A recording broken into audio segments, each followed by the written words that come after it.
Bonjour chers téléspectateurs, bienvenue sur le plateau de Politique et Économie. Et aujourd'hui, la revue de presse avec Pierre Jovanovic. Bonjour Pierre. Bonjour Olivier. Alors, je ne vous demande pas comment vous allez.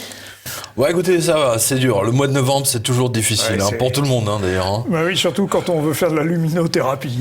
Oui, c'est ça, voilà, c'est de la luminothérapie. Alors, en fait de luminothérapie, nous allons essayer d'apporter, comme à l'habitude, nos lumières sur les questions bancaires et financières à nos téléspectateurs. Et je dois dire, chers amis, que nous allons faire un petit voyage en absurdie. Oui. Parce que nous arrivons probablement au bout des effets des taux d'intérêt négatifs. Ah non, on n'arrive pas au bout, on est qu'au début à mon avis. Hein, oui, sauf que l'explosion, c'est peut-être pour bientôt. Et qu'il y a quand même des signes d'inquiétude, que ça craque un peu de partout. Attendez, ce que vous venez de dire est intéressant. Vous avez parlé d'explosion. C'est pas la grande explosion. En fait, ce qu'on voit là, clairement dans la revue de presse, c'est des petites explosions un peu partout. Voilà. Hein, on va y venir. Ouais. Hein, c'est des petites explosions, mais une fois qu'on les met ensemble, on voit que ça commence à prendre forme, quoi. Donc ça a déjà commencé. Ouais, voilà, c'est comment dire, le champignon nucléaire a commencé à prendre forme. On va dire ça comme ça. Notamment dans les assurances vie. Et d'ailleurs. Chers spectateurs, vous avez une assurance vie ou vos parents ont une assurance vie, vos frères et sœurs ont une assurance vie. Regardez bien, écoutez bien, parce que là, c'est une question de vie et de mort, c'est le cas de le dire. Oui, je me fais exprès. Assurance vie et mort. Ah oui, on pourrait l'appeler assurance vie et mort. Oui. D'autant que le mois de novembre, c'est là où il y a le plus de morts. Bah, les pompes funèbres, c'est là où elles font leur chiffre d'affaires en général. C'est le mois de novembre. Décembre, les gens, ils sont. On ne sait pas trop pourquoi les gens préfèrent le mois de novembre pour partir. Voilà. Très curieux. Ben, je ne suis pas sûr qu'ils préfèrent, s'ils avaient le choix. Mais... En tout cas, vous avez vu que sur toutes les chaînes de télé, maintenant, toutes les pompes funèbres vous font des pubs, etc. Vous allez mourir bientôt, achetez votre cercueil et tout. Incroyable, la totale, choisissez la couleur des poignets. Ben, écoutez, statistiquement... c'est énorme, c'est énorme. Ils vous vendent même des cercueils en carton maintenant. Ça, j'en ai parlé, souvent. Sérieusement, ça traduit statistiquement le vieillissement de notre population. Non, mais ça traduit surtout la mort d'une époque, je pense. Oui. Avant tout, c'est ça. Parce que j'ai pas le souvenir d'avoir vu ça, même aux États-Unis, même en Angleterre, de voir des pubs pour des pompes funébros qui nous vendent le fait qu'on va mourir et qu'on doit se préparer à acheter notre cercueil. Ça, c'est tout à fait nouveau. Hein. Il fallait oser. Hein. Je vais vous dire pourquoi. À mon avis, c'est parce qu'il y avait un monopole. C'est parce qu'il y avait plus de... Et maintenant, il y a de la concurrence. Donc, ils font de la publicité. Attendez, les pompes funèbres... je crois que 80% du marché des pompes funèbres appartient à une multinationale du Texas. Ah oui. Ouais, voilà. Oui, les Américains, Américains ont tout racheté. J'en ai parlé maintes fois dans. Il y avait de la concurrence. Il y avait pas de concurrence. Il y en a un peu plus aujourd'hui. Concurrence. Oui, bon, et sans compter que. Le chiffre d'affaires est en augmentation compte tenu de la statistique. Mais nous ne sommes pas là pour parler de la statistique. C'est parce qu'on parle d'assurance vie, donc voilà. par définition... Alors, parlons d'assurance vie. Non, parce que ce qui est triste pour nos spectateurs, c'est qu'en fait, parce que moi j'ai vu des lecteurs, vous savez que je les rencontre dans toutes les signatures, etc. Là, vous étiez... Attendez, je vois des gens qui ont 200 000 sur différentes banques, etc. en assurance vie, ils s'imaginent être à l'abri. Mais c'est aberrant. Mais ils sont fous. Ils sont complètement fous. Alors, ils vont se faire nettoyer. Vous étiez à Châlons-en-Champagne, n'est-ce pas ? Et je peux vous dire qu'à Châlons-en-Champagne, l'air est pur par rapport à Paris. Moi, écoutez, c'est simple, j'étais à Châlons-en-Champagne, j'avais l'impression d'être, je sais pas, à 3000 mètres d'altitude aux Arcs dans les Alpes. Vous voyez, tellement l'air était pur par rapport à Paris et sa région parisienne. Vous étiez dans une bulle. Oui, exactement. J'étais dans une bulle, voilà, Châlons-en-Champagne. J'aime beaucoup Châlons-en-Champagne. C'est très très sympa. J'étais à Cannes aussi. À Cannes aussi. Et là, je peux vous dire que là, question assurance vie, là, ils sont blindés, ils sont très très inquiets. Hein. À Cannes, Montsartou, on salue tous nos spectateurs, lecteurs qui sont venus. C'était très très. C'était vraiment sympa. Que se passe-t-il ? Une fois de plus, les taux d'intérêt réels négatifs sont en cause. Nous sommes d'accord ? On est tout à fait d'accord. Alors, on va le faire simple. Parce qu'on va revenir quand même aux assurances vie. Au cours de ces 15 derniers jours, au cours des 3 dernières semaines, on a vu 3 explosions. Voilà. 3, les unes après les autres. Alors, la première, c'est le Crédit Mutuel qui est obligé de recapitaliser de toute urgence.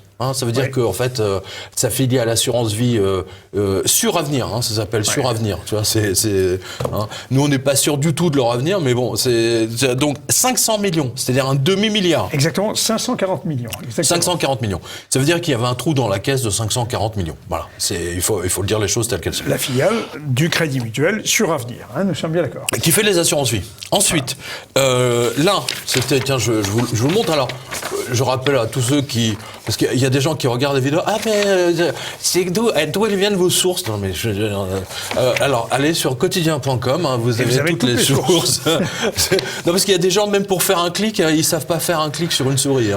Mais tout le monde n'est pas un digital native.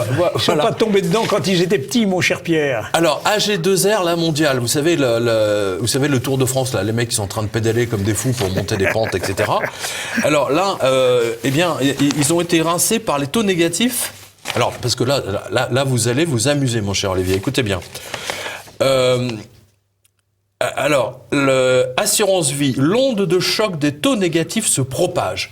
AG2R, la mondiale, a placé une émission de dette de 500 millions d'euros pour renforcer sa marge de solvabilité. Oui. La marge de solvabilité, j'adore. Ça fait technique. Ça fait marge. En fait, les mecs, ils sont morts, quoi. Voilà. Parce que vous remarquez que comme Crédit Mutuel Arkea, c'est 500 millions. Là, c'est 500 millions. Oui, d'accord. Mais attendez. Oui. Alors là, ce qui est intéressant, c'est que AG2R, donc, qui a un trou phénoménal dans sa comptabilité, surtout assurance vie, de 500 millions, qu'est-ce qu'ils font? Ils émettent de la dette à l'ère des taux négatifs. Oui, bien sûr. Et que font-ils? Écoutez bien. Parce que qui va acheter de la dette ils ont ce prix-là, en tout cas. Ouais, ils ont mis 4%. C'est-à-dire qu'ils ont émis une obligation sur 10 ans à 4%, 4,375 pour être exact. Voilà. La mondiale a obtenu le taux d'intérêt historique de 4,375. Ce taux est le plus bas enregistré à ce jour à l'émission par un assureur européen sur des titres de cette qualité. Le plus bas de cette qualité en plus, c'est ça qui est. Alors, plus de 10 fois sursouscrite, l'émission a été placée en moins de 3 heures auprès de plus de 250 investisseurs, principalement européens. Voilà. Alors là, c'est génial. Parce que le mec, AG2R, sont bouffés par les taux négatifs. Oui. Et qu'est-ce qu'ils font? Ils émettent de la dette à quasiment 5%, d'accord? Ouais. J'aimerais bien qu'on m'explique comment AG2R, avec les taux négatifs d'un côté, et le fait d'être obligé de payer 5% sur sa dette de l'autre côté, ça veut dire qu'en fait, ils sont pris en tenaille, littéralement, et AG2R va exploser en plein vol, parce que les taux négatifs, c'est pas fini. Au contraire, ce n'est que le début. Alors, voilà, je ne sais pas ce que vous en pensez, mais moi, c'est aberrant de voir un truc pareil. Oui, mais c'est totalement illogique. Mais est-ce que nous ne sommes pas dans une logique, par contre, de pyramide de Ponzi? Est-ce qu'il ne va pas payer les intérêts avec les souscriptions nouvelles? Ça serait peut-être une solution. Style Madoff, quoi. Vous voyez ce que je veux dire? Alors attendez. Donc ça, c'est le deuxième. Oui, non, mais c'est un Ponzi. Évidemment que c'est un Ponzi. Voilà. C'est un Ponzi. Voilà. C'est du Madoff. Voilà. Donc là, on a d'un côté, Suravenir du Crédit Mutuel Arkea. Là, on a AG2R. Alors eux, carrément, ils se mettent la corde au cou à 4,375% par an. Faut le faire. Non, mais il faut le faire. Et les mecs, ils font un communiqué de presse pour nous expliquer comment ils vont mourir, quoi. Et ils sont fiers d'avoir survendu leur obligation. Mais c'est dingue. C'est aberrant. J'ai jamais vu ça. Et ensuite, le dernier, alors là, vous allez halluciner, écoutez bien, parce que je crois que c'est la première fois depuis qu'on fait une revue de presse qu'on voit 3 assureurs vie d'un seul coup, en train d'appeler au secours, en train de se noyer et en train de maquiller leur noyade. Tout va bien, nous avons un trou dans notre compta, mais enfin bon, on a émis une obligation à 15% par an. Mais on va mourir, mais dignement. Alors, regardez bien, ça c'est... Le troisième. Le troisième.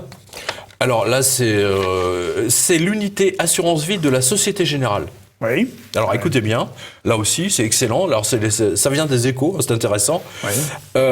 La Société Générale n'exclut pas de recapitaliser sa filiale Assurance Vie. Et voilà. Alors bravo à la direction de la communication de la Société Générale, alors très très fort. Alors attends, juste pour votre information, la DIRCOM de la Société Générale a fait un communiqué de presse il y a un mois à peu près. La Société Générale n'exclut pas, donc elle n'exclut toujours pas. Elle n'exclut rien. Oui. De taxer les comptes. Oui, voilà, de faire passer les taux négatifs sur les clients, plus de voilà. tous ceux qui ont 100 000 euros, indice niqué, voilà. Bah oui, indice niqué. Donc là aussi, donc c'est le troisième assureur vie. Alors là, en l'occurrence, Sogecap. Alors eux, c'est Sogecap, c'est la Société Générale, ça, oui, en effet. C'est le roi des escrocs. Eux. Ils mettent. Ah non, mais attends, moi j'ai des cas d'escroquerie de la Sogecap. Ils vendent une assurance vie à des clients dans une agence de la Société Générale, et ensuite, quand il y a le décès, ils font semblant de ne pas trouver l'adresse alors que la famille est toujours dans la même agence de la Société Générale. Et 20 ans plus tard, on vient de retrouver votre adresse.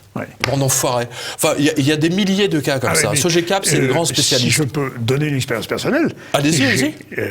J'ai dû faire intervenir mon notaire pour réclamer ce que je n'arrivais pas à obtenir de la Sogecap, c'est-à-dire l'assurance vie de mon pauvre père. Oui. Et le notaire, évidemment, m'a fait payer le service. Bien sûr. Ce qui nous a coûté, évidemment. Mais il a été efficace. Mais au bout de plusieurs mois d'intervention... il faut compter un an. En vain. Vous voyez. Mais même chose, si je puis citer un cas que j'ai vécu. Allez-y. Assurance vie, il y a déjà pas mal d'années, informé grâce à un certain Pierre Jovanovic, je décide de renoncer à mon assurance vie. Oui.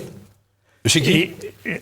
AXA. AXA, oui. Et voilà que je fais une lettre, puis 2 lettres, puis 3 lettres, puis le médiateur, puis etc. 20 lettres, puis un roman entier. Toujours rien. Une série télé. Ah non. Au bout d'un an et demi, tenez-vous bien, chers téléspectateurs, je m'aperçois que le président d'AXA a une maison, un très beau château, pas très loin de chez moi. Oui, là c'est abusé parce que là vous avez bénéficié d'un effet de proximité. Oui, d'accord. Simplement. Mais vous seriez client normal, mon pauvre ami. Oui, mais vous serez en train de courir encore derrière le truc. C'est abusé. J'étais toujours client normal. Je lui fais une lettre. C'est mon métier, je sais. Oui, on est d'accord. Il la reçoit 3 jours après. Je lui ai donné mon adresse mail. Il me dit, je suis bien fâché que mes services n'aient pas réussi à régler ce problème. Ces services sont une bande d'enfoirés, ouais. Une semaine après, c'est réglé. Moralité, il vaut mieux s'adresser au bon Dieu qu'à ses saints, mais en l'occurrence... Non, mais Olivier, ce que vous êtes en train de dire là, c'est que là on est en train de donner le cas de la Société Générale via Sogecap. Sogecap, oui. On a donné ici AG2R, j'arriverai jamais à les prononcer, la mondiale. AG2R, la mondiale. Voilà. Et Arkea, Crédit Mutuel. Arkea sur Avenir Crédit Mutuel, et c'est pas fini, parce que moi j'ai pas du tout oublié CNP Assurance, qui est un truc en faillite totale. Alors, CNP, rappelons que c'est la Poste. C'est la Banque Postale, c'est la filiale assurance vie de la Banque Postale. Caisse nationale de prévoyance. Et que même l'Argus de l'assurance, qui est un journal professionnel, c'est pas un truc très sexe à lire, l'Argus de l'assurance. mais l'Argus de l'assurance les a descendus en flammes en disant qu'ils étaient en faillite, et c'était déjà il y a 2-3 ans de cela, de mon souvenir. Donc on a quand même 4 grandes entités d'assurance vie en France qui assurent des millions de contrats. Attends, c'est des millions de contrats, ça. Au moins 1 million de contrats. Ou 600 000, je sais pas. Enfin, peu importe. Mais ce sont des familles entières. C'est au moins 2-3 millions de gens concernés. Le portefeuille doit être conséquent. Ils sont en faillite. Et au lieu de tirer la sonnette d'alarme, en train de dire au gouvernement, c'est en train de nous bouffer, vous devez faire quelque chose, soit on nationalise, comme on devrait nationaliser les banques, là, parce que maintenant, on est dans une situation... On va revenir sur les banques. On va revenir. Voilà. Mais en tout cas, moi, je le dis, je le redis, et je pense que vous serez d'accord avec moi, là, vous avez une assurance vie, vos parents ont une assurance vie, vos grands-parents ont une assurance vie. Écoutez, franchement, faites quelque chose, débrouillez-vous, annulez-la, parce que vous n'en verrez pas la couleur, et ensuite, et si vous continuez, eh bien, il vous faudra batailler pendant un an et demi à coup de lettres recommandées, ou faire intervenir un notaire, ou le député du coin, qui sait, enfin bon, je sais pas, simplement pour que vous ayez, pour qu'ils payent ce qu'ils doivent payer, mais c'est absolument honteux. On est dans un système où les assureurs et les banques ne veulent plus rendre l'argent aux déposants, et les assureurs vie ne veulent plus payer les assurances. C'est quand même incroyable. Oui. C'est une faillite totale du système financier français. On le voit. Voilà. Là, vous avez les preuves. Vous avez les preuves absolues. C'est du jamais vu, ça, encore. Et Madame Lagarde nous a dit... Elle nous a dit ceci, soyez contents d'avoir un travail. Bon, évidemment, vous pouvez perdre votre épargne. Ah non, mais elle a été géniale. Non, Madame Lagarde, elle a été absolument géniale. Incroyable. Non, mais, attendez, on va voir l'extrait derrière nous. Hein, on va voir alors. Phrase exacte. Attends, c'était quand? Alors, je vais quand même le dire. Alors, c'est notre lecteur, Monsieur Abdelhakim. Là, il avait écouté la première interview de Christine Lagarde en tant que, on va dire, futur numéro 1, c'était à 2 jours de sa nomination. 1er novembre. Réalisé par les journalistes gnangnan de RTL qui parlent comme s'ils s'adressaient à des enfants de 3 ans en leur racontant une histoire pour dormir. Et surtout pas de questions gênantes. Hein. Bon, ouais. Bref. Alors, notre lecteur fait ce constat. Voilà, à peine nommée à la BCE, la délinquante Christine Lagarde annonce la couleur. L'épargne des Français va morfler. Ce n'est pas la République qui est en marche, mais la mise en esclavage. Fini les projets ou rêves à réaliser en épargnant le peu d'argent que vous aviez économisé à la sueur de votre front. On va obliger les peuples à bosser et à consommer tout de suite et maintenant. Et on se dit en démocratie. Voilà, donc, alors Madame Lagarde commence son discours, vous allez l'entendre, en se félicitant du travail des gouverneurs des banques centrales depuis 2008, alors que ils n'ont fait une action criminelle. On va revenir avec Ambrose Evans-Pritchard. Oui, très bien, oui, ceux qui, avouez-le, ne manquent pas d'hypocrisie, sachant que l'Europe en 2019 se trouve dans une situation pire qu'en 2008. C'est quand même énorme. Attends, toutes ces faillites là d'assurance vie, on les a pas vues en 2008, 2009, 2010, 2011, 2012. C'est maintenant. Voilà. Alors, Madame Lagarde oublie également que des analystes sous son autorité ont avoué s'être totalement trompés sur la Grèce, sur d'autres pays, via le FMI. Et elle ajoute, il n'y a pas de récession de prévue par le FMI. Christine, arrête tes conneries, là, franchement, là, suis la revue de presse, quoi, fais un effort. Ouais. Non, mais attends, là, elle abuse, là. Attends, je sais pas ce qu'elle fume, mais c'est du bon, hein. Attends. En quoi le FMI peut-il prévoir les récessions? Non, mais le FMI n'a jamais rien prévu du tout. C'est une bande de crétins, de fonctionnaires, exactement comme tout ce qui est organisation internationale. De toute façon, ça sert à rien. L'économie est tout sauf une science prédictive. Et c'est d'ailleurs pas une science. Mais alors, écoutez, alors voilà ce qu'elle dit. On sera plus content d'avoir un emploi que d'avoir une épargne protégée. Et c'est salutaire comme choix, elle dit ça, parlant des choix de politique monétaire de Monsieur Draghi. Et bien sûr, elle s'est gardée, je n'ai pas fait exprès, de commenter les taux négatifs que la folie de la Banque Centrale Européenne et de la Fed ont déclenchés, sans que les 2 journalistes vendus de RTL la reprennent à nouveau sur ce sujet. C'est quand même incroyable. Mais pire encore, c'est quand même incroyable. Les mecs, ils sont là, ils l'ont en face d'eux. Ils n'osent même pas lui poser la question sur les taux négatifs. Non mais j'y crois pas, quoi. C'est énorme. Pire encore, elle est en train, non seulement elle méprise les épargnants, mais en plus, elle est en train de nous dire... Bonjour les gueux. Oui, mais elle est en train de nous dire ceci. C'est que... Adieu votre épargne. Elle est en train de nous dire que finalement, eh bien, c'est la BCE qui va financer les investissements, qui va financer les salaires. Non, mais attendez, elle est en train de dire... Il vaut mieux préférer les salaires à l'épargne. Non, mais attendez, elle est en train de dire pire que ça. Elle est en train de te dire, bon, vous la fermez, vous avez un boulot, soyez heureux d'avoir un boulot, et votre épargne, on va vous la nettoyer, mais c'est ou ça, ou votre emploi. Voilà. C'est grosso modo, c'est ça ou ça. Hein, c'est la peste ou le choléra. C'est ce qu'elle a dit, clairement, nettement. Mais c'est dingue. Mais depuis quand la BCE crée-t-elle des emplois? Non mais attends, depuis quand la BCE décide de la politique économique d'un pays quand même? Mais bon, maintenant les gouverneurs de banques centraux. Et alors tiens, justement, ça serait intéressant de revenir à ce que dit Ambrose Evans-Pritchard. Voilà. Je suis pas sûr. Alors, Ambrose Evans-Pritchard est un conseiller que vous consultez souvent. Ah, c'est pas un conseiller, c'est le rédacteur en chef économique du Télégraphe de Londres, que je connais.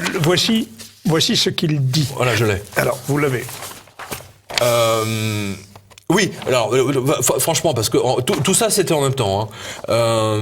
Et en fait, Ambrose Evans Pritchard, lui, parle du rôle criminel des banques centrales. Voilà. Il dit, en tant que gouverneur de la Banque d'Italie, de la Banque centrale italienne, et ensuite, membre de la BCE, Monsieur Draghi a aidé, à rédiger le traité secret. Hein, c'est un traité sur Monsieur Trichet, ça s'appelle la lettre Trichet. Hein. C'est genre lettre de cachet, tu vois. Voilà, on va le tuer. Hein. Lettre de Trichet. C'est un peu comme dans la Folie des grandeurs, là, tu sais, quand les mecs quand ils sont là dans leur avec la machina infernale. Ouais. Alors, il nous dit, voilà, en fait, c'était pour faire tomber Silvio Berlusconi en 2011. Parce que Silvio Berlusconi défendait les intérêts du peuple italien et il voulait pas que les Italiens se fassent ratiboiser par la Banque Centrale Européenne. Eh ben, ils l'ont dégagé et ils l'ont obligé. C'est la BCE qui a obligé l'Assemblée italienne à voter des lois pour changer les lois du travail, exactement comme en France. Hein. Ouais. Pareil. Ensuite, il y avait une autre lettre de cachet secrète qui a été envoyée au Premier ministre espagnol, demandant à ce qu'il change immédiatement la Constitution. Rien de moins. Oui. Voilà. C'est pas moi qui dis ça, c'est Ambrose Evans Pritchard. Vous pouvez le voir, c'est dans le Télégraphe. Dommage que le reste des journalistes économiques européens n'aient pas eu le même courage que Ambrose Evans Pritchard et votre serviteur, pour le coup, pour dénoncer les dérives fascistes de la BCE. Attends, moi j'attaque la BCE, mais depuis le début, parce que c'est des criminels. Il n'y a pas d'autre mot. Ce sont des criminels. Voilà. Mario Draghi devait être devant un tribunal. La guillotine. Il faut ressortir la guillotine. Attends, 500 millions de personnes ont été plongées dans un drame économique. Mario Draghi a à peu près 100 000 suicides. Il est responsable de 100 000 suicides sur sa tête. C'est quand même incroyable, quoi. Et ces mecs-là, non, moi je suis Goldman Sachs. Attends, vous avez vu le mec ? Attends, on a l'impression. Je sais même pas s'il lui reste un peu de testostérone, le mec, hein, parce que ça fait quand même. Je l'ai suivi pendant 4 ans, 5 ans. J'ai toujours l'impression d'avoir. Vous savez, un transgender, c'est l'impression que c'était une femme dans le corps d'un homme, hein, mais plutôt. Bon, mais alors, je ne dis rien. On change de sujet. Maintenant, non, vous changez pas de sujet. Alors avec. Mais attends, Christine Lagarde, c'est un homme dans le corps d'une femme ou alors ? Non, Christine Lagarde, elle est très soumise. Elle aime bien. Christine, on a ces lettres, on a les lettres qui ont été publiées. Oui, je pense que c'est le point. Qu'on voit sur votre. Où elle écrit à Nicolas Sarkozy, oui, je serai ta servante, enfin bon, manifestement, elle doit aimer être un peu fouettée. Je sais pas. Bon, ceci ne nous regarde pas. Ceci ne nous regarde pas. Voilà. Alors, je continue avec Ambrose Evans Pritchard. Il dit, voyez comment la Banque Centrale Européenne de M. Draghi a eu la peau des Grecs une seconde fois. Dans le cas de la Grèce, M. Draghi a agi comme le gendarme de l'Union européenne, en mettant à genoux les rebelles de Syriza. Voilà. Il a littéralement resserré les taux d'intérêt sur la Grèce en février 2015. Donc du coup, le pays ne pouvait plus avoir accès à aucune fenêtre de financement ou de refinancement, c'est ce que dit Ambrose. Et ensuite, ils avaient plus. C'était soit la Grèce déclarait faillite, etc. Et c'est ce qu'a fait Syriza, qui était un traître. Et moi, je l'avais dit à l'avant. Je me souviens, je l'avais dit dans une revue de presse qu'il allait trahir le peuple parce qu'il ne pourrait pas tenir vis-à-vis de la Banque Centrale Européenne. Voilà, c'est c'est elle qui pilote l'Europe. Et c'est l'origine de la démission de Varoufakis. C'est pour ça que Varoufakis, mais il a démissionné. Varoufakis, c'est un fou furieux, lui. Varoufakis a réussi à vraiment. Autant les gens étaient dans les réunions. À Bruxelles, à Francfort, autant ils voulaient trouver des solutions plutôt, mais Varoufakis les a tellement énervés, il les a tellement énervés avec ses leçons de prof d'université, etc. Le monsieur je sais tout, etc. Qu'en fait ils ont décidé de le flinguer, exactement comme les Américains ont décidé de flinguer les man. En fait il a obtenu le résultat inverse, donc bravo Varoufakis, hein, mais comme tous les mecs d'extrême gauche, hein, mais genre Mélenchon, hein, c'est le mec qui donne les grandes leçons, etc. Et puis en fait qu'ils obtiennent l'effet inverse de ce qu'ils veulent. Voilà. Donc c'était sur le Télégraphe de Londres. Voilà. Il suffit de fermer les robinets financiers et tous les chefs de gouvernement. Sont se tous à mettent bois. à ramper. Oui, À ils ramper, rampent. tout simplement. Ils rampent. Surtout les gens de gauche. C'est surtout les gens de gauche. Ils aiment bien ramper, là, les gens de gauche. Hein. C'est très, très marrant. Hein. Syriza, Mélenchon, etc. C'est vraiment, vraiment génial, quoi. Je trouve ça grandiose. Voilà. Donc, Madame Lagarde s'est adressée aux gueux. Hein. Oui. Alors, vous connaissez la capitale des gueux? Ça vous savez? Périgueux. Ah, d'accord, bien sûr, bien sûr. Mais Voilà. les Périgourdins vont être contents. Ah là. attendez, moi j'adore le Périgord et qui plus encore Périgueux. Hein, franchement, c'est une très très jolie ville. Mais littéralement, Madame Lagarde s'adresse aux gens en disant soyez contents d'avoir un boulot pour votre épargne, on s'en tape, on va servir dessus. Mais waouh! Et donc, juste pour finir sur Madame Lagarde et Périgueux, enfin, pardon, pas Périgueux, mais les Gueux, la capitale de Périgueux, même le FMI, figurez-vous, mon cher Olivier, a découvert les taux négatifs. Attends. Ils viennent de découvrir les taux négatifs. Les fonctionnaires du FMI. Putain, les mecs, ça leur prend 10 ans pour arriver au cerveau. C'est grave. Et donc, ils ont pondu un PDF. Alors, vous avez le lien sur leur revue de presse. Vous pouvez la télécharger, la lire. Et les mecs, ça y est, ils ont fait une analyse des conséquences des taux négatifs. Eh ben, nous aussi, nous allons faire. C'est comme si les mecs à Hiroshima, vous voyez, c'est après l'explosion. Alors, nous allons faire une étude sur les conséquences éventuellement néfastes d'une explosion nucléaire. D'accord. Ben, nous allons faire une étude sur les conséquences des taux d'intérêt négatifs après la pause. Ah ben, ça va être sanglant.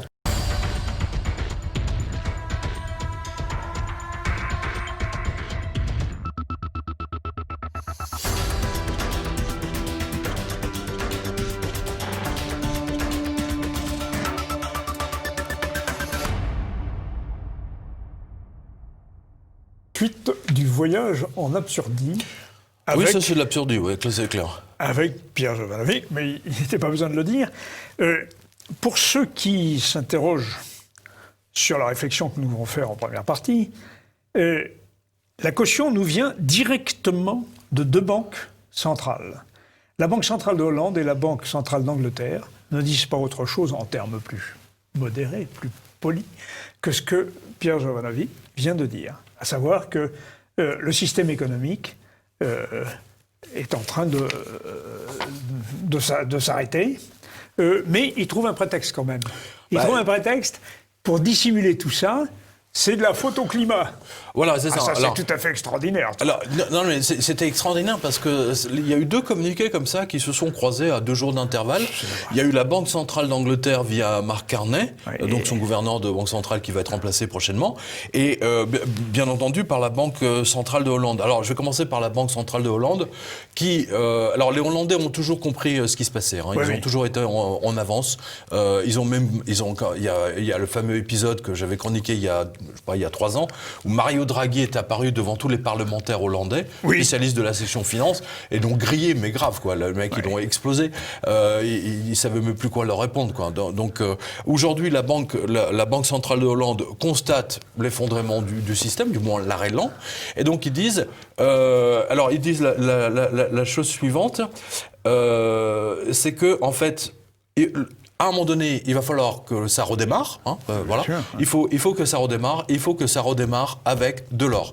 Il n'y a que ceux qui ont de l'or, des lingots d'or, donc vous avez entendu une banque centrale remplie de lingots d'or, etc., et les privés, les particuliers, qui pourront faire redémarrer le système économique pour lui redonner la confiance. Ça c'est la Banque centrale de Hollande. Donc déjà, rien que d'entendre une Banque centrale de Hollande parler ouvertement d'or, waouh, c'est déjà une gifle à la Banque centrale européenne, clairement. Bien sûr. Et ensuite, deuxième couche, alors ça c'était beaucoup plus drôle, c'est la Banque centrale d'Angleterre. Donc, Bank of England warns of an abrupt financial collapse due to climate emergency. Voilà. Alors, autrement dit, le système financier mondial va s'effondrer à cause du climat. Voilà, ils ont trouvé le coupable. C'est pas les banques, c'est pas les CDS, c'est pas Blight Masters, ni la JP Morgan, ni tous ces banques d'escrocs. C'est pas les taux d'intérêt négatifs. C'est Dieu, en fait. C'est Dieu, n'oubliez pas. Les assureurs appellent, quand il y a la foudre qui frappe une voiture en plein milieu de la campagne, ils appellent ça un acte de Dieu. Hein, voilà, c'est un... Oui, mais non, mais attendez, Pierre, vous n'avez pas compris. C'est Dieu qui vient d'exploser le système financier. Ils disent à cause du climat, mais à cause du climat des affaires, voyons.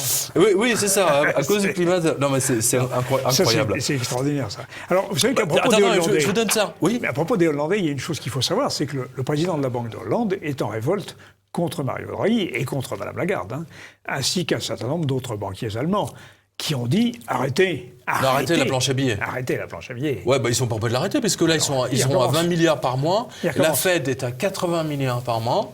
Et on ne parle pas du 1,5 trilliard qu'ils ont balancé là au cours des 4 dernières semaines pour sauver Wall Street tous les matins à 8 heures.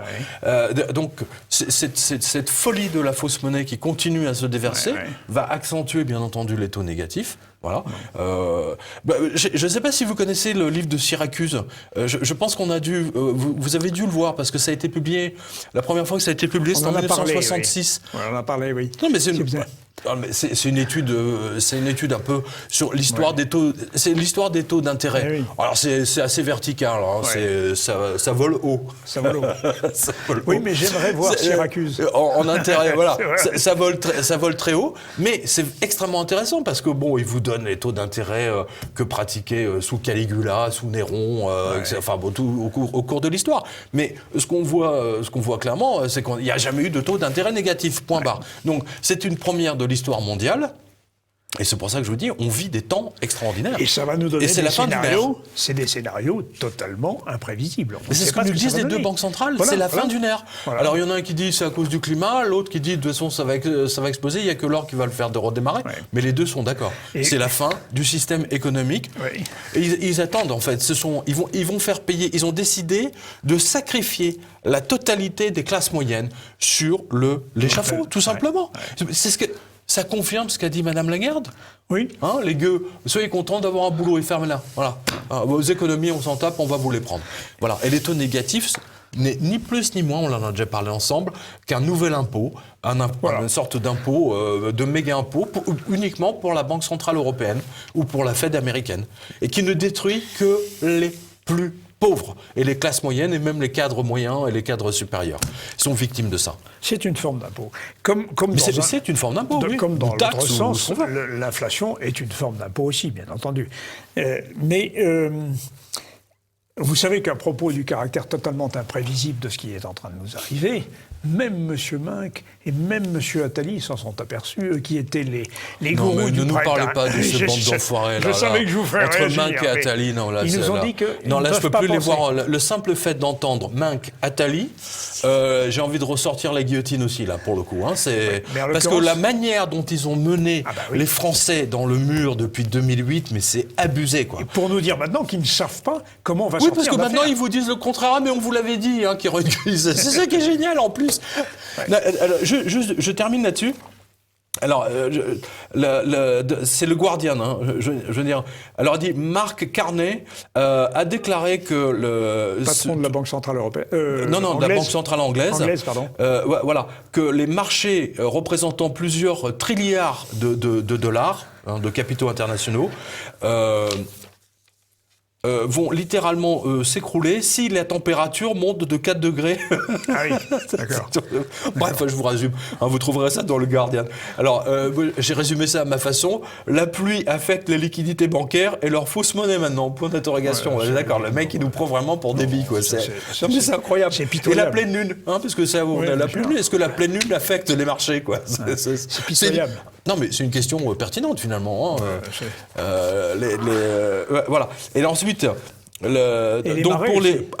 revenir à la Banque of Hollande, là, je vous le dis dans le texte, if the system collapse, hein, donc tout le monde comprend, collapse, hein, hein, c'est comme un échafaudage, vous voyez, collapse. La collapsologie. Voilà, collapsologie. The gold stock, donc le stock d'or, can serve as a basis to build it up again. Donc, pour rebâtir un nouveau système. Tout rebâtir le système, voilà. Gold bolsters confidence in the stability of the central bank balance sheet, blablabla. Bla, bla. Si je traduis tout cela en langage clair, à ma façon, hein, à la Jovenavi, comme on dit, le changement du climat va amener un retour au standard or. Voilà. ben voilà. Vous avez simplifié l'équation. J'ai simplifié l'équation. Voilà. Alors, on va parler le changement du climat amène le standard or. Non, mais fallait le faire. Ouais. Jamais j'aurais imaginé de pouvoir sortir un truc pareil, un raccourci semblable. Hein. Alors, et Dieu cher se Pierre. sait si je suis partisan. Oui, je sais que vous êtes partisan. Vous savez ce qui s'est passé à Moscou? Les douanes, en fait, ils ont trouvé il y avait une dame qui avait dissimulé 2 kilos d'or dans ses escarpins. Dans ses escarpins. Bon. Alors, ils l'ont repéré parce qu'elle avait du mal à marcher. Elle avait une démarche un peu lourde. Une démarche un peu lourde, ouais. Quelle idée. Attends, Mais attendez, c'était pour les sortir ou pour les entrer? C'est pour les sortir, je crois. Ah bah, Enfin, c'est oui, pour parce les que- sortir de Chine. Je crois que c'est une chinoise. Je crois que c'est pour les sortir de Chine et pour ouvrir un compte en Russie. Surtout si ou les je sais pas quoi. Chinois ont des petits pieds. c'est bien connu. Voilà. Non, mais c'est intéressant. C'est intéressant. Alors, dans le genre, Alors, si on a le fétichisme de l'or et des talons aiguilles, alors là, c'est le bouquet. C'est le cas de le dire. alors justement, on parlait de la révolte des banquiers centraux contre les... Enfin, la révolte des banquiers centraux. révolte. Là, quand je dis révolte, Oui. c'est... Enfin, disons, nous allons mécontent. cligner des yeux 4 fois plus vite. C'est ça, la révolte des banquiers Oui, centraux. mais les Allemands sont en première ligne. Flûte. Les Allemands sont en première ligne dans cette affaire. Or, ils ont quand même de bonnes raisons, puisqu'aujourd'hui... Mais les alors, Allemands n'ont plus aucun pouvoir, comme la France n'a plus aucun Oui, mais- pouvoir, on le voit bien. Pensez à la Deutsche Bank. Oui, alors justement, tiens, Oui, justement, c'est à vous l'honneur. Voilà. Eh bien, À vous l'honneur. la Deutsche Parce que Bank, c'est tombé hier, ça, hein, oui. ou avant-hier, hein, Oui. je sais plus, ou C'est- vendredi. Vendredi. Après avoir échoué à fusionner avec la BNP, On en a parlé. Oui, bien on sûr. en a parlé ensemble. eh bien, la Deutsche Bank, qui a perdu 4 milliards d'euros... Là oui. Je sais pas si... Attends, 4 milliards d'euros, une banque qui perd 4 milliards d'euros. Waouh. Et le ministre des Finances allemand est montré au créneau pour demander, évidemment, la solidarité européenne. Exactement. Alors, Et je ça, vais nous c'est reprendre la parce que... mutualisation, en fait, des pertes. La Bien sûr, ils socialisation ont des pertes. mutualisé, voilà. Voilà. Avant, en fait, ils ont voulu fusionner la Deutsche Bank avec la BNP. Ça, Alors, oui. Dieu merci, s'est pas fait. ça s'est pas fait. Et maintenant, c'est le ministre des Finances allemand, carrément, qui monte au créneau. Il veut que toutes les banques françaises, italiennes, espagnoles, Ouais. etc., viennent, en fait, en solidarité, évidemment. Oui, C'est le bon plan, ça. oui. Tiens, on va faire faillite, je demande la solidarité. C'est la socialisation des pertes. 45 fois le PIB de l'Allemagne. À part ça, ça va, quoi. Tout va bien. Et alors, attends, il y a autre chose là-dedans. Ce qui est génial, en fait, c'est la désinformation du journal Le Monde. Hein, parce que Le Monde a fait un papier, et en fait, au lieu de vous dire que c'est une véritable catastrophe, ils essayent de vous vendre l'union bancaire en repompant le Financial Times en plus. Hein, Ouais, voilà. C'est-à-dire que maintenant, Le Monde n'est même plus foutu d'aller à Francfort ou en Allemagne faire des papiers. Il se contente en fait de repomper le Financial Times. Hein, voilà. Et Ça, c'est Le Monde, c'est le journal que Le nous Monde. dit sur Bon. cette affaire le Financial Times? En fait, ils vous disent qu'aujourd'hui, en France, les clients sont protégés jusqu'à 100 000 euros en cas de faillite vrai. de leur banque. C'est pas vrai? Ouais, ça me va, franchement, vrai. bon, évidemment que c'est pas vrai. Attends, à mon avis, chaque Français est garanti à 40 euros. Ça doit être le maximum, pas 100 000. Bref, comme l'y oblige une directive européenne, ces contributions devront être renforcées à l'horizon 2024. Afin qu'entre zéro fin, blablabla, ce qui portera les réserves du Fonds général de résolution entre 5,5 milliards et 9 milliards d'euros. Mais ça suffit jamais dans le sens que la faillite de la Société Générale. Bon, peu importe. Le Monde se garde bien de vous expliquer pourquoi Olaf Scholz, donc le ministre, veut l'union. Évidemment, l'article vous explique que tout ça, c'est très bien et que ça suit son cours. Voilà. D'ici la fin de l'année 2019, les pertes de la Deutsche Bank seront de l'ordre de 5 milliards ou moins. Et on ne parle même pas de ses engagements en CDS de la banque qui font que cette banque est juste un zombie. Voilà. Et donc, et n'oubliez pas, c'est ce que dit Michael Snyder. Il dit qu'en fait, la Deutsche Bank, aujourd'hui, c'est ce qui fait tenir l'Europe encore. C'est-à-dire, en cas d'explosion de la Deutsche Bank, tout vole en éclats, tout vole dans les airs. Parce que personne ne voudra, aucun État, je ne vois pas pourquoi les Espagnols vont venir sauver la Deutsche Bank, je ne vois pas pourquoi les Grecs Faut venir sauver la LOL. Non, mais ce serait drôle. Ce serait drôle. Les Allemands qui les ont bouffés, qui les ont fouettés, qui les ont ruinés, qui les ont torturés. Et maintenant, les mecs, ils osent demander l'Union européenne, la solidarité européenne, que même les Grecs viennent sauver la Deutsche Bank. Mais c'est abusé, quoi. Comment le pourrait-il? C'est abusé. Comment le pourrait-il, de toute façon? Non, mais attendez, vous savez que les taux d'obligations grecques sont devenus négatifs. Ouais. Attends, la Grèce.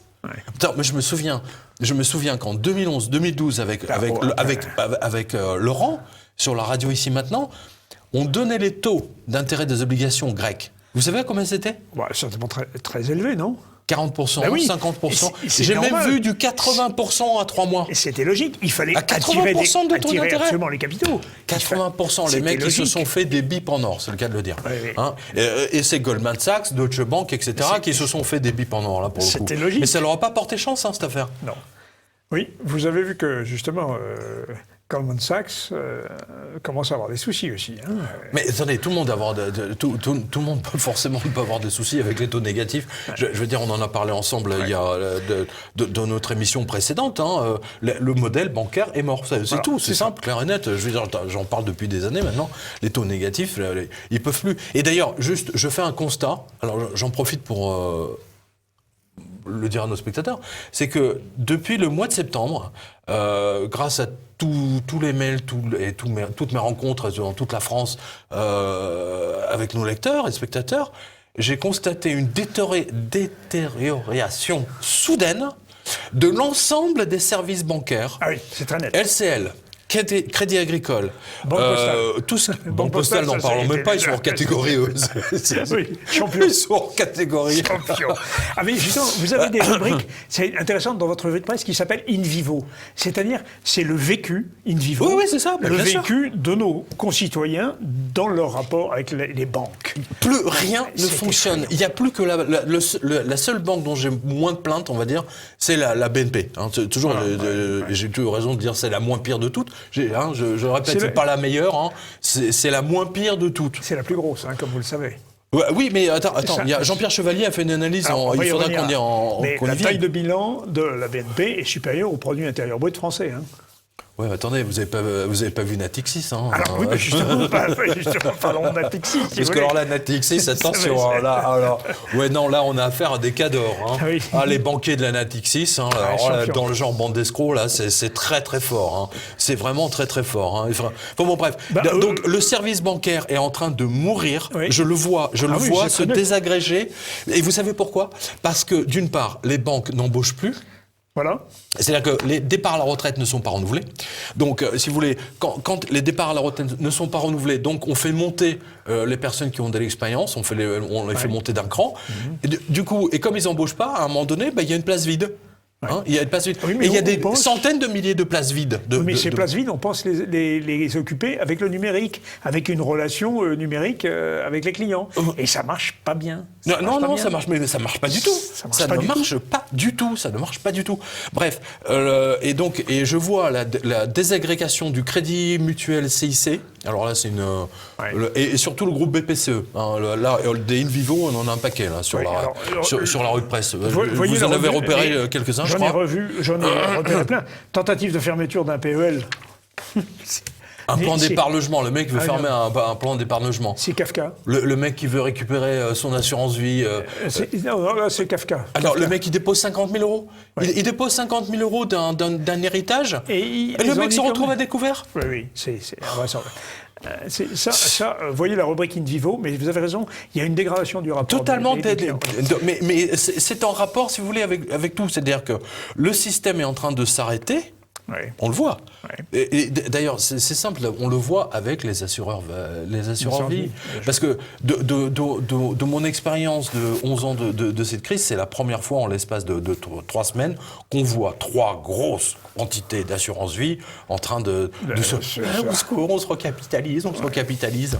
Vous savez, c'est simple, c'est quand une banque veut se recapitaliser, ça veut dire qu'elle est en faillite. La banque Palatine a été sauvée. Oui. Elle s'est recapitalisée. Le directeur directeur devrait être, je l'ai dit, le directeur de la Banque Palatine devrait être interdit de chéquier. Il devait être noté, fiché Banque de France, bande d'enfoirés. Hein, il avait un trou de 250 millions d'euros. Ouais. C'est énorme. Et les mecs, ils se prennent 10 millions de bonus. Bonus. Voilà. Alors, vous avez évoqué Natixis. On va quand même en parler de Natixis. Notre ami Jean-Pierre Chevalier, je recommande d'aller se voir sur... mais il a fait un très très bon travail là sur... il y a tous les bilans qui sont sortis. Voilà. Hein, les résultats de troisième trimestre, blablabla. Et donc là, c'est le Torquemada des bilans bancaires. Torquemada des bilans bancaires. Jean-Pierre Chevalier, regardez ça, c'est quand même intéressant. Distribution de dividendes. 0,78 € pour un cours de 4,10 €. Non mais attendez, c'est pas mal ça. Non mais attendez, ce que montre Jean-Pierre Chevalier, c'est que la Société Générale, les autres, achètent les actionnaires pour qu'ils ferment leur gueule. Pardon. Voilà, c'est tout. Alors tiens, je vous donne un exemple. Je vous lis brièvement. Donc ça, c'est du 11 au 15 novembre. Hein. Vous allez retrouver le grand papier. Vous avez surtout à aller sur son site. Mais vous avez les liens directs de ces papiers, puisqu'il en a fait 5 ou 6. Hein. Alors, sur la Société Générale, la capitalisation boursière de l'ASG est de l'ordre de 25 milliards d'euros. Seulement, alors que le montant des capitaux propres, tangibles, publiés est de 44 milliards, ce qui était considéré comme la valeur à la casse d'une société au bord de la faillite. À titre de comparaison, et c'est là je me marre, c'est là où je suis pas d'accord avec lui, mais pour d'autres raisons. Pour un total des actifs peu supérieur à celui des banksters de la Société Générale, la capitalisation boursière de la Wells Fargo, alors qui est une belle bande de banques d'escrocs. Alors attends, parce que eux c'est au-dessus c'est le soleil en temps d'escroquerie, est de 227 milliards de dollars avec des capitaux propres tangible de l'ordre de 200 milliards. Voilà. Donc il dit... Bon, Jean-Pierre Chevalier se moque de savoir que la Wells Fargo a volé ses clients. Oui. Mais il dit le bilan est bon. S'il se contente de lire le bilan, il a raison. Ouais, ça, c'est un truc de comptable, hein, c'est un truc de financier. Alors ensuite... alors voilà ce qu'il dit, les banksters de la Générale ne survivent que grâce à un taux de distribution stratosphérique de 8,51%. Hein, le miracle se poursuit. À ce jour, aucune des big banks européennes too big to fail n'a fait faillite. Les banksters de la Société Générale publient des comptes édulcorés sur leurs comptes pour cacher des cadavres dans leurs placards. Mais les bons investisseurs ne sont pas dupes. Voilà le rapport complet avec les PDF. Voilà. Et ça reflète vous savez ce que j'ai fait sur la colonne droite de quotidien.com avec emplois. Voilà. Non. Pardon. L'action de la Société Générale en 2007 et le prix en 2019. Voilà. Alors sur la BNP, alors écoutez bien parce que ça c'est intéressant parce que quand je vous dis que c'est la moins pire de toutes, hein, BNP Paribas est encore et plus que jamais au bord du gouffre. Il y a un ange qui passe. Un ange passe. avec des bilans comptables sur le dos. Depuis, elle a fait un grand pas en avant. Voilà, au bord du gouffre, car d'après les données publiées, son effet levier réel atteint 43,31. Voilà. C'est énorme. Bien sûr que c'est énorme. Beaucoup trop. Voilà. Alors, il dit, normalement, Lehman Brothers a fait faillite avec un effet levier de 32, je crois. Ouais. Je sais plus où il a mis ça. Bref, comme en 2012, BNP Paribas sont à la merci des big banks américaines qui peuvent arrêter de les approvisionner en dollars, ce qui précipiterait leur chute, et c'est possiblement ce qui est sur le point de se produire aux États-Unis, où de mystérieuses banques ne doivent leur survie qu'au sauvetage de la Fed avec les repos, la fameuse opération de repos qu'on a vue, les repossessions. Voilà. Les conséquences sont alors très graves, car le total des actifs BNP est supérieur au PIB de la France de 2427 milliards j'ai dit 2300 d'euros. Voilà, vous ne vous pas trompé. Voilà. Alors tiens, Crédit Agricole. N'oublions pas le Crédit Agricole. Les dirigeants du Crédit Agricole sont comme les autres banksters. Ils ne font absolument rien pour assainir leur situation et pire, ils continuent à l'aggraver. Le total des dettes du groupe Crédit Agricole correspond à 26 fois le montant de ses capitaux propres tangibles réels, ce qui est loin des exigences de ce bon vieux Greenspan qui lui demandait 10 fois 10. Et des effets leviers atteints par les grandes banques américaines. Voilà. C'est quand même remarquable. Et alors, Eddie Alors, en ce qui concerne la Deutsche Bank, la situation de la Deutsche Bank est catastrophique avec un effet levier de 39 en aggravation par rapport au trimestre précédent, en tenant compte des pertes, etc., sur les prêts qui ne sont pas remboursés. Voilà. Alors, il est difficile de comprendre les décisions prises par les dirigeants de la Deutsche Bank depuis ces dernières années, car l'effet levier continue à se détériorer. Pour rappel, la banque des frères Lehman a été déclarée en faillite à un leverage de 32. Et donc 32 versus 39 versus 50, parce que 50, c'est la Natixis. Oui, alors Natixis. Alors allez-y, je ne sais pas si vous avez le papier de la Natixis. Non, c'est vous qui l'avez mangé. Oui, on s'est un peu mélangé les pinceaux là, on a tellement d'infos. Vous l'avez non, mais c'est énorme, c'est absolument énorme, c'est scandaleux même. Ils battent le record du monde. Donc tout à l'heure, je disais que, reprenant Jean-Pierre Chevalier, ils ont accordé un dividende de 0,78 € pour un cours de 4,10 € donc, de la banque. Oui. Leurs engagements nationaux sur les produits dérivés se montent, alors produits dérivés, se montent à 5 300 milliards d'euros. C'est plus du double du PIB français pour une seule banque. Non mais la Natixis en plus a plusieurs trilliards ils sont bringués dans les CDS, oui. et surtout ce sont les banques qui sont derrière. Et moi je rappelle que Dexia c'est un peu la même chose, il n'a pas fait les comptes de la Dexia, mais on doit pas être très loin non plus. Et c'est la banque postale qui est derrière, qui est adossée à la. Moi je me souviens que les Américains avaient tordu le bras de Sarkozy, du gouvernement français, pour obliger à mettre le gouvernement français derrière en garantie de la Dexia. Oui, bien sûr, oui. On l'avait vu ça. Évidemment, 5 300 milliards de produits dérivés par rapport à la Deutsche Bank, c'est rien, puisque nous sommes à 43 000 non mais attendez. Milliards d'euros. Il suffit que Wall Street perde 10% pour que ça déclenche un effet domino. Vous savez, c'est un peu le mec qui a une grenade et qui lance sa grenade dans un dépôt de munitions, quoi. Oui, c'est ça. C'est un peu l'idée, quoi. Tout le monde voit tout de suite clairement de quoi je parle. C'est chaleur et lumière. Je plaf, il n'y a plus rien. On peut manger par terre après. Oui, voilà. Mais ce qui est extraordinaire quand même, c'est que si vous écoutez des informations ordinaires... Mais ils vous disent rien. Ils vous disent pas. Non, attends, c'est mieux. Mais attends, ce matin, je regarde BFM pour m'amuser.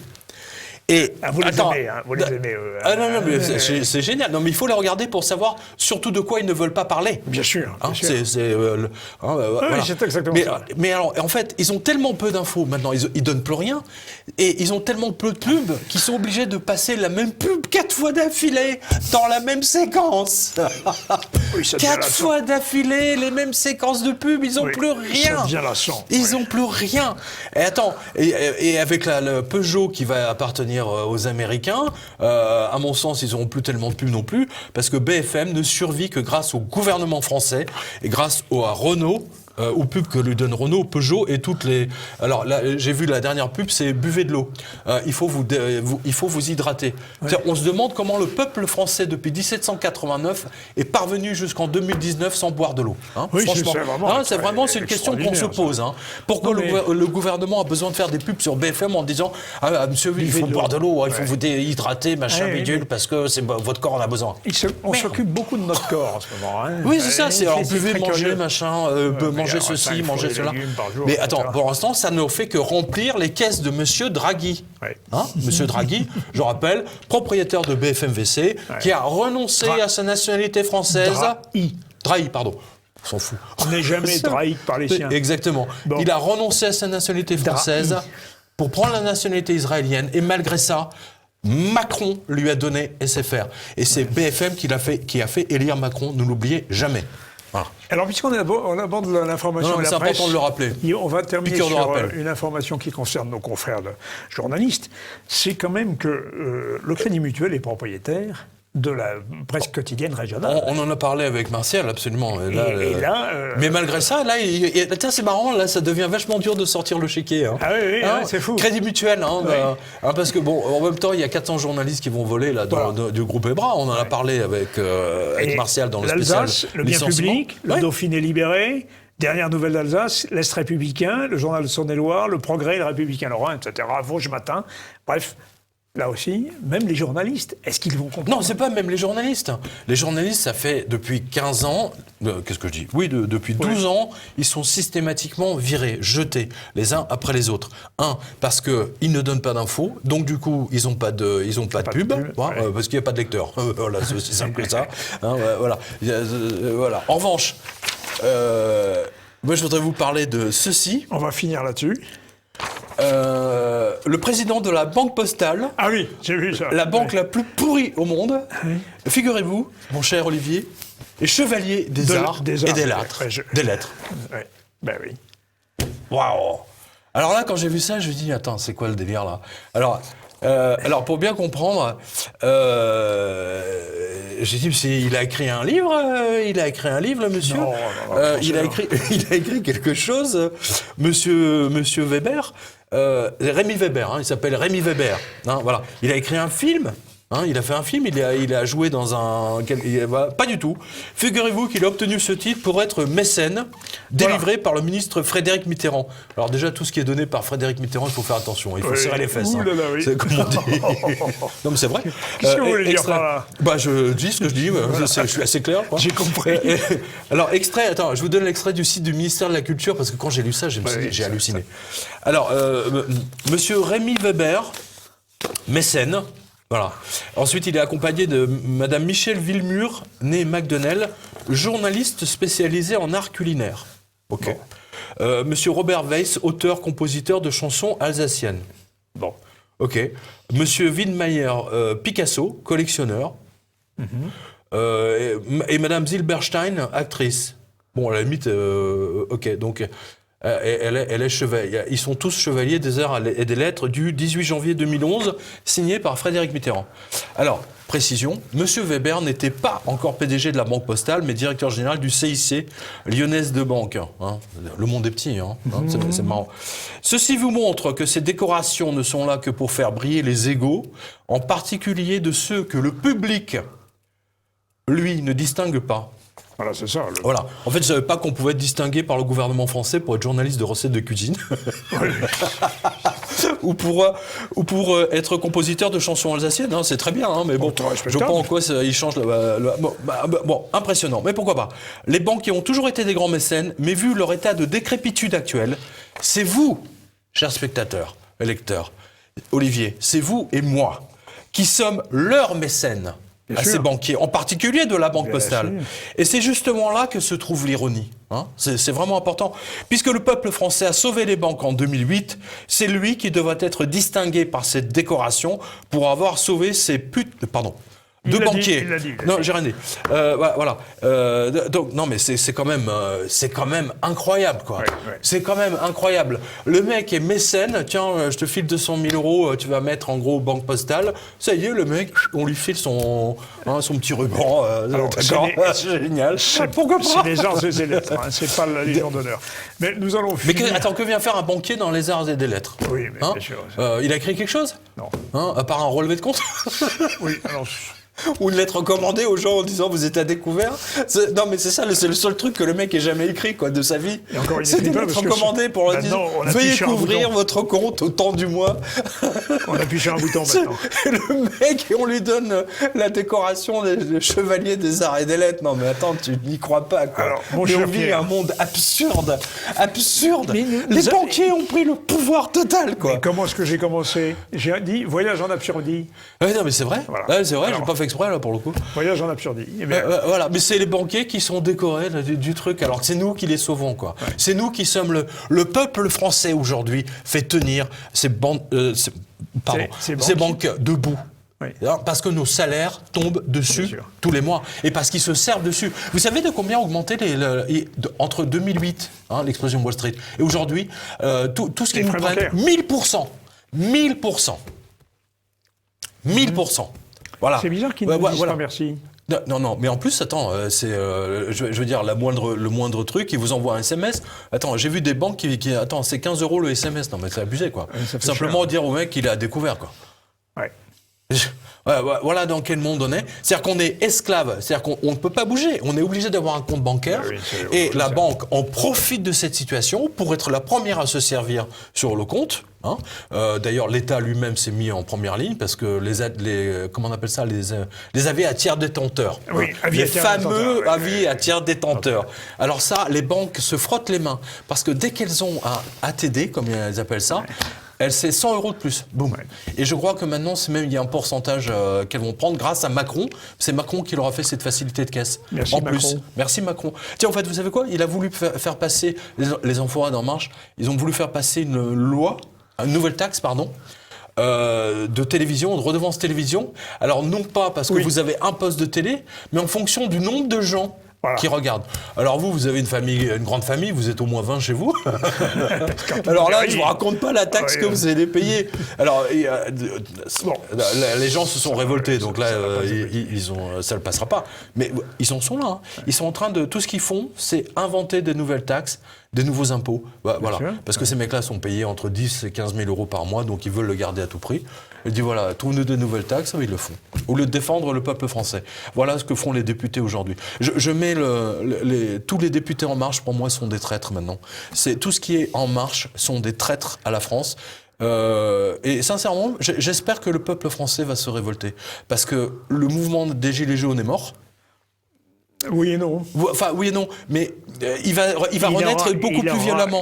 Postérité. Parce que le taux négatif... Oui, non mais ça on l'a vu, si vous voulez. Sûr. Les gilets jaunes, c'est un peu, vous savez, comme la boule de neige qui se transforme en grosse boule avant de se transformer en avalanche. C'est-à-dire que ce sont des mouvements de colère qui vont morpher, qui vont se transformer en quelque chose de beaucoup plus... Oui, bien sûr. Enfin, je ne sais pas ce que vous en pensez. Bien sûr, mais lorsqu'il s'était agi de mettre quelques images sur l'indicatif de politique et économie, j'avais demandé qu'on mette les bonnets rouges.